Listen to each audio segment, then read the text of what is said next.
We're still in module 1 and today we're looking at topic 2. We're going to be looking at a career in sales. We're going to be looking at various types of sales jobs. We're going to be spending quite a bit of time on consultative selling, which for me is one of my favorite topics. So if I talk too much about that, please bear with me. We're going to be looking at direct selling and something else that you probably know more about than me. So again, I want you to go back and do some research, is technical issues in sales. So some nice topics today, and welcome. I'm glad to be back with you. So what does a missionary salesperson do? They sell stories. These are your liquor reps. These are your pharmaceutical reps.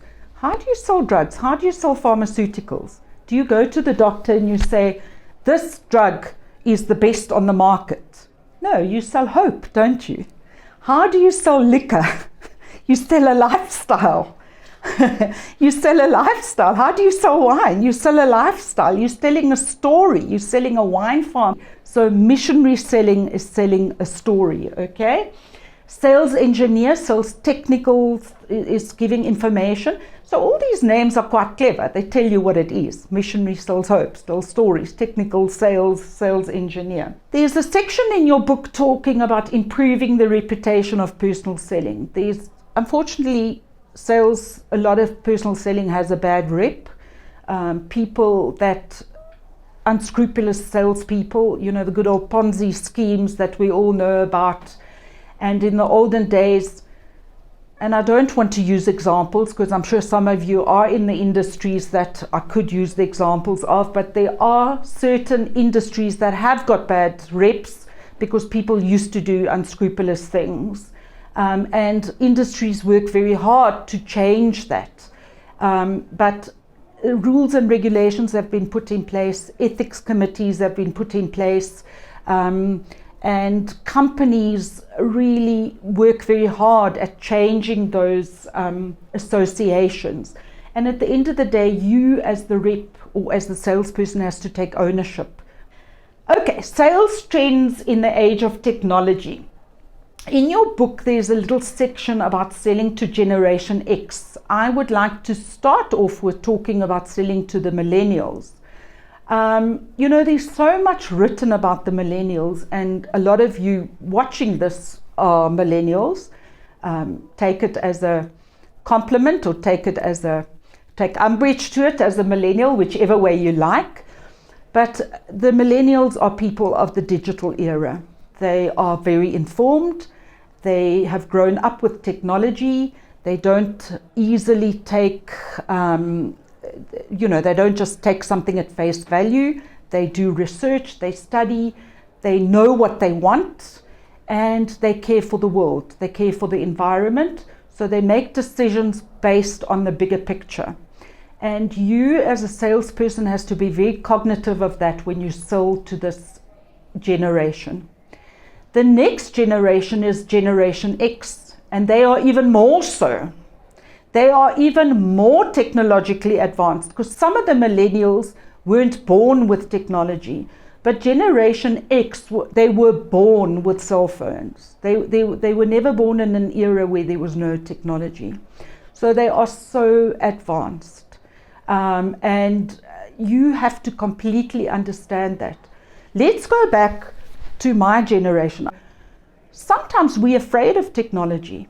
If you sold to somebody of my generation, you've got to be mindful of that and not scare us with too much technology. So you've got to understand technology in the content of how you're selling to your target market or your target audience. So you can't think as a salesperson, oh, I'm so technologically savvy and I've got all this technology to my advantage, and therefore my target market or my customer has to use this as well. You've got to understand your target market. So if you're selling to somebody who's very traditional and maybe a bit older, go gently. They might not know technology as much as you think they do. Go gently, okay? Use the tools, but go gently. Millennials, understand how they think, use the tools, understand their mindset, understand what drives them. use the tools, but understand what motivates them. Next generation, Generation X, even more so. Use the tools 100%. But remember, they want to save the earth. You can't sell them something that's not environmentally friendly. Okay, so bear that in mind. The tools that are available to salespeople. Something that I feel very strongly about, having been a sales manager for a very long time, are CRM tools. Customer relationship management tools. You can't live without them. You need them. You need that information. All of you that are selling have got them somehow or another. Even if you've got your own company and you're selling only by yourself, you've got it. Even if you've got it simply on your cell phone, research it, use it, know it, and work with it. Your computer, your cell phone, all those tools, how you do your presentations. There's so much technology that salespeople have got available. There will be a referral to your booklet, quite a bit written about technology. I implore you please to read it. I implore you to research it. I don't have enough time today to go into depth about technology, but it is important. So technology is there to be used, but be mindful. So you've got to go back to the psychology of understanding your target market or your consumer, your target audience, and you've got to use the technology correctly to communicate with them. Does that make sense? So be a bit of a shrink, understand them, be a bit of a technical wizard, and use technology to advantage to communicate with them. Okay, then characteristics of effective salespeople. I don't even think it's in here. It says in your textbook, the first one, it says are good communicators.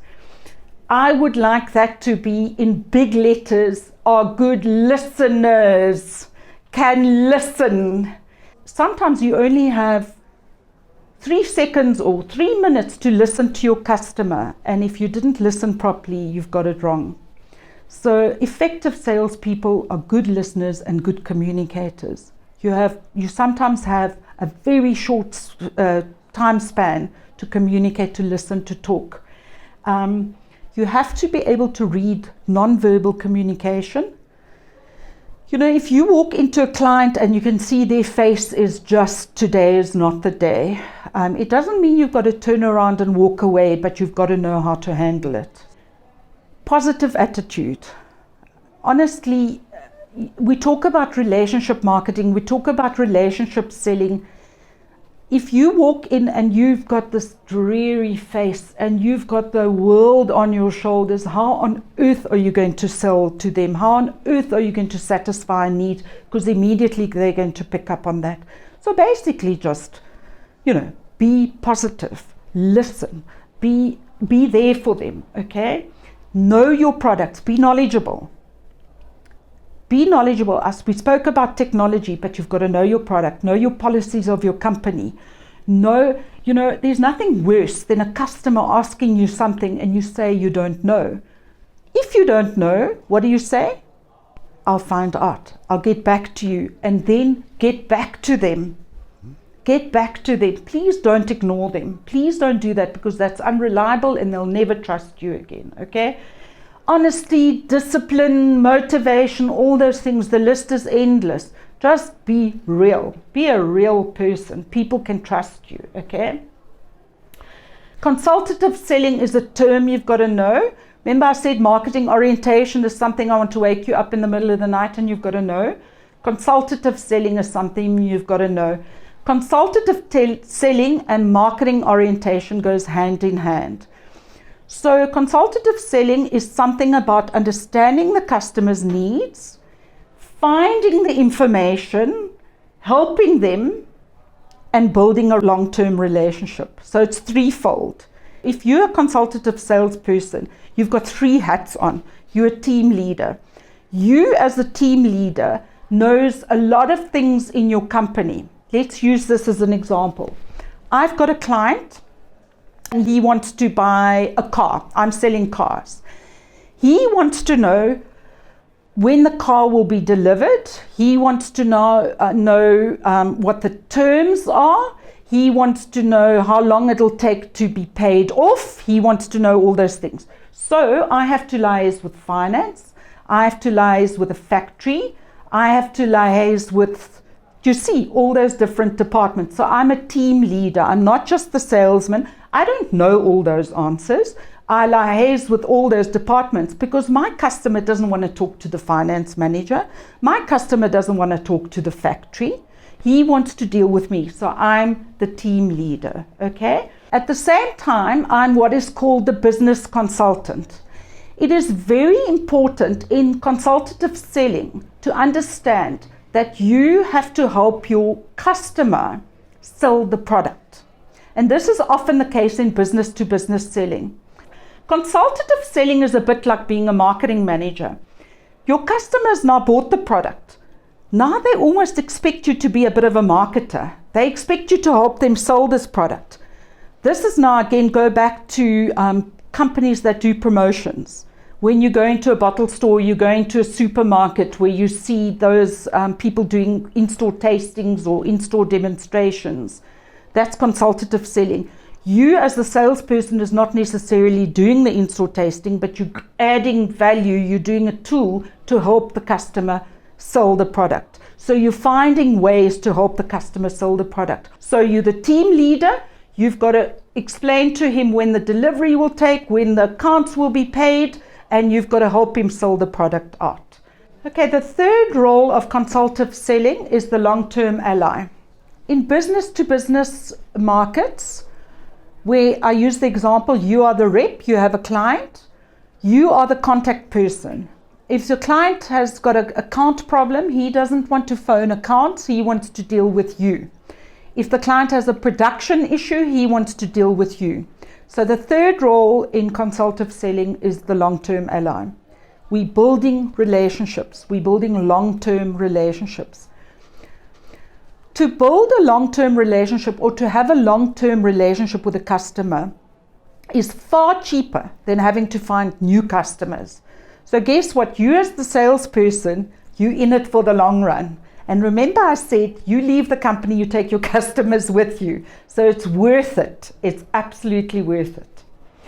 Direct selling is the second biggest growing industry in the world, according to Forbes. It makes sense though. It really does make sense because you've got so much freedom. I think also probably the way the world is going, that business is so hard and corporate, to get into the corporate world is tough. But because direct selling offers so much freedom, it is the second biggest growing industry in the world. Okay? And interestingly, but you'll see this in your notes, 34% of direct selling revenue comes from wellness products. Did you know that? 34% comes from wellness products. We get different types of direct selling. We get the good old door-to-door direct selling, which is one-on-one. And then we get the group direct selling, which is the Tupperware parties, the hostess direct selling. And ladies and gents, we have come to the end of topic 2. I hope you enjoyed it. I've learned a lot today, so I hope you did as well. And I'm very much looking forward to the next topic with you.